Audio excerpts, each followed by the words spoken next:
Halo semua, pernah nggak sih ngerasa capek banget ngerjain hal yang sama berulang-ulang?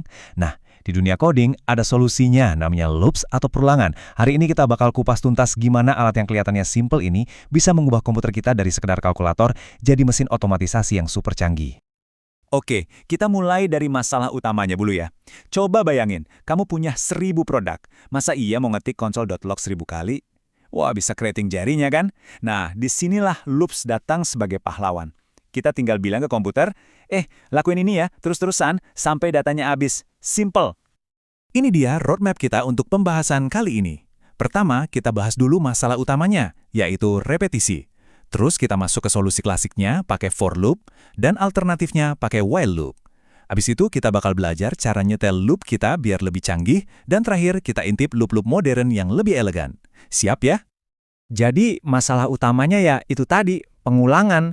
Kalau di coding, ini tuh membosankan banget dan rawan salah. Nah, loops ini adalah solusi heroiknya. Pekerjaan yang harusnya berjam-jam bisa selesai cuma dengan beberapa baris kode. Keren kan? Ada satu prinsip yang sakral banget di dunia pemrograman, namanya DRI, singkatan dari Don't Repeat Yourself. Intinya, jangan ulangi kode yang sama. Programmer yang jago itu benci banget nulis kode yang sama 2 kali. Kalau ada sesuatu yang harus dilakuin lebih dari sekali, ya udah, masukin aja ke dalam loop. Ini bukan soal malas ya, tapi soal efisiensi. Kerja cerdas, bukan kerja keras. Oke, saatnya kita bedah alat yang paling klasik tapi juga paling sakti buat otomatisasi for loop. Ini tuh kayak fondasinya banget deh buat hampir semua urusan pemrosesan data. Biar gampang, bayangin for loop itu kayak disuruh lari keliling lapangan. Misalnya pelatih bilang, lari 5 putaran. Otak kita langsung tahu 3 hal kan? Pertama, kita mulai dari putaran ke-1. Kedua, kita berhenti kalau udah nyampe 5 putaran. Ketiga, setiap selesai 1 putaran, hitungannya nambah 1. Nah, persis kayak gitu cara kerja for loop. Nah, 3 hal dari analogi lari tadi, itu langsung diterjemahin ke dalam kode JavaScript. Pertama, ada bagian mulai. Di sini kita bikin variabel penghitung, biasanya kita namain i, dan kita mulai dari 0. Kedua, ada syaratnya. Ini kondisi yang dicek terus. Masih lanjut nggak nih? Selama syaratnya benar, loopnya jalan terus. Ketiga, ada langkahnya. Ini yang terjadi setiap 1 putaran selesai. Biasanya i++, yang artinya si i ditambah 1. Disinilah for loop jadi super berguna pas kita gabungin sama array. Kita bisa misalnya ngirim email halo ke semua pengguna di daftar kita. Satu persatu secara otomatis. Buat kalian yang mau jadi AI Product Manager, ini konsep yang krusial banget. Proses training model AI itu kan intinya perulangan yang disebut epochs. Terus data cleaning, itu ya artinya ngelup jutaan baris data buat diperiksa satu-satu. Oke, tadi kan kita udah tahu jumlah putarannya. Terus, gimana kalau kita nggak tahu persis harus ngulang berapa kali? Nah, buat situasi kayak gini, kita punya alternatif yang lebih fleksibel, namanya while loop. Jadi, beda utamanya di sini nih. For loop itu counted loop. Jumlah perulangannya udah pasti. Kayak ngabsen siswa di kelas, daftarnya kan jelas. Nah, kalau while loop, itu uncounted loop. Kita nggak tahu bakal ngulang berapa kali. Yang kita tahu cuma kapan harus berhenti. Pikirin aja kayak nungguin taksi online datang. Kita kan nggak tahu butuh berapa menit. Kita cuma nungguin aja sampai statusnya berubah jadi tiba. Tapi, fleksibilitasnya si while ini datang dengan satu bahaya besar. Infinite loop. Ini tuh kayak kiamat kecilnya para programmer. Sebuah jebakan di mana program kita jalan terus tanpa pernah berhenti. Dan akhirnya, crash. Ini bisa terjadi kalau kita lupa mengubah variabel di dalam while loop-nya. Jadi kondisi buat berhentinya nggak pernah tercapai. Programnya bakal jalan terus, makan semua memori dan CPU, sampai akhirnya ngehang atau crash. Analogi paling pas itu kayak treadmill yang tombol stopnya rusak. Dia bakal muter terus sampai listriknya kita cabut. Sekarang kita udah tahu cara mulai dan stop. Yuk kita belajar cara menyempurnakan loop kita di tengah jalan. Ada 2 kata kunci sakti nih.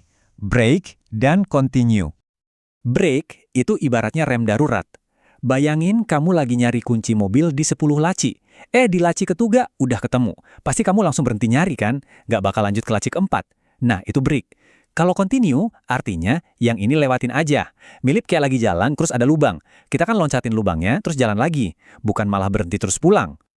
Dan tahu nggak? Pakai break itu bukan cuma soal logika, tapi juga soal efisiensi. Penting banget. Di dunia big data, pas kita nyari satu data di antara jutaan data lainnya, begitu datanya ketemu dan kita langsung break, itu bisa bikin aplikasi kita ribuan kali lebih cepat. Ujung-ujungnya, hemat biaya server yang lumayan banget. Oke, sebagai penutup, kita bakal lihat cara-cara ngeloop yang lebih modern dan elegan. Ini yang biasanya lebih sering dipakai di kode sehari-hari karena lebih gampang dibaca dan ditulis. Gini deh, kalau for loop yang klasik itu ibarat mobil manual. Kamu punya kontrol penuh, tapi ya agak ribet. Mesti ngoper gigi, injek kopling. Nah, for off ini, mobil metiknya jauh lebih simpel. Tujuannya cuma satu, ngambilin setiap barang dari sebuah array. Gak usah pusingin nomor urut atau indeksnya. Tinggal gas. Nah, ini nih salah satu bagian paling penting yang wajib diingat. Biar nggak ketuker, kita pakai jembatan keledai aja. AO dan OI. Ingat ya, array pakai off, for.off buat dapat nilainya. Terus objek pakai in, for.in buat dapat key atau labelnya. AO, OI. Gampang kan? Jadi kita ulang ya. For off itu buat array. Kayak ngambil kue satu-satu dari toples, kamu langsung dapat kuenya. Misalnya dapat Andy, Budi, dan seterusnya. Kalau for in, itu buat objek. Ini kayak baca label di laci-laci lemari arsip. Kamu dapat labelnya dulu, kayak merek atau model. Kalau mau lihat isinya, baru deh kamu buka lacinya pakai objek kunci. Jadi intinya apa sih dari semua ini? Poin krusialnya adalah, tanpa loops, komputer kita itu cuma kayak kalkulator canggih. Tapi dengan loops, komputer berubah jadi mesin otomatisasi yang super kuat. Dia bisa memproses data segunung, ngejalanin simulasi rumit, dan ngelakuin tugas-tugas kompleks dalam sekejap mata. Nah, sekarang pertanyaan terakhir buat kalian renungin. Setelah tahu punya kekuatan super buat mengotomatisasi ini, tugas repetitif apa sih di kerjaan atau bahkan di kehidupan sehari-hari kalian yang bakal kalian taklukkan pertama kali? Coba deh dipikirin, kemungkinannya itu tanpa batas.